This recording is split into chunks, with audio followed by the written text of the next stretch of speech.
Hi everyone. In this video, I'd like to show you how to add custom loading indicators to your application. I'll start by creating a new app and we'll open the first screen. The logic on this screen will be quite simple. There's just one button, and when we press it, it will call a test function. Let's create that function. Please note that this function is asynchronous. Typically, a loading indicator is needed when performing a long-running operation, such as a REST API call or complex calculations. In this case, I'll simulate that delay by using a timeout of 2 seconds. Don't forget to add an await before the timeout. To display the loading indicator, we need to call showLoading before the code executes, like this. Then, at the end, we hide the loading indicator. Now we can test it. When I press the button, the default loading indicator appears for 2 seconds. We can make the code a bit cleaner by removing the explicit showLoading and dismissLoading calls and simply enabling this checkbox here. The behavior will remain the same. Let's test again. So far, we've seen the default loading behavior, but now we want to create a custom one. To do that, we need to import the custom loading plugin. As soon as we import it, let's test again. When I press the button, we now see the new custom loading indicator. Let's examine how it works. After importing the custom loading plugin, a custom loading component is automatically added. As you might have guessed, this is where we define the UI that will be displayed during loading. The custom component includes 2 examples, one using a GIF image and another using custom HTML.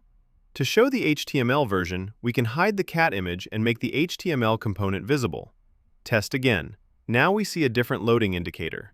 Suppose we want to create a completely new custom loading design. What do? First, make the existing components invisible.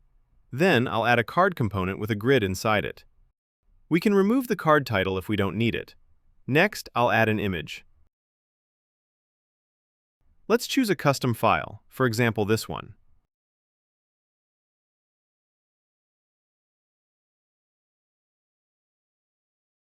The image is a bit too big, so I'll resize it to 50 pixels.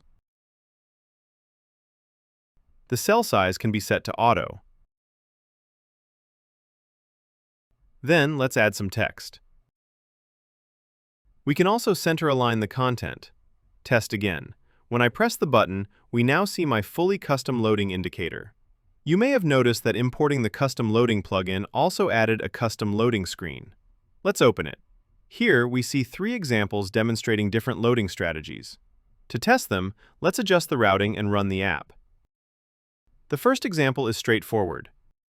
When you press the button, it calls a loading function with code similar to what we used before.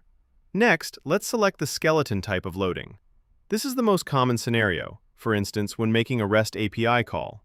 While the call is executing, we want to show a placeholder that resembles the final result. Let's test it. When I press Show, we first see a skeleton layout that looks like real data, and then the actual data appears. To understand how it works, when the Show button is pressed, the skeleton function is called. There's a skeleton value variable, initially set to 0. First, we set it to 1 to show the skeleton, then perform the operation, simulated here, and finally set it to 2 to display the real data. The container type is set to Ionic skeleton text while waiting, and once the data arrives, it switches to the actual content. The biggest advantage of this approach is that the UI remains responsive and unblocked, allowing users to continue interacting with the application during the loading process. Now let's test the final type, progress loading. This is useful when we not only want to show that something is loading, but also display the progress of a process, for example, downloading a file. Press the Show button, and we see a loading screen with a progress bar. There's also a Cancel button that would stop the process. Here's how it works. Pressing the button calls the progress function, which opens a progress modal screen. At the top, there's a progress variable. This is displayed in a progress bar, and there's a Cancel button. When the screen loads, the View will enter function runs. It loops, incrementing the progress by 10 each time until it reaches 100, then closes the modal. If I press Cancel, it sets a break flag to true and closes the modal. That's everything we wanted to cover in this video. We hope it helps you make your applications more engaging and attractive. Thanks for watching.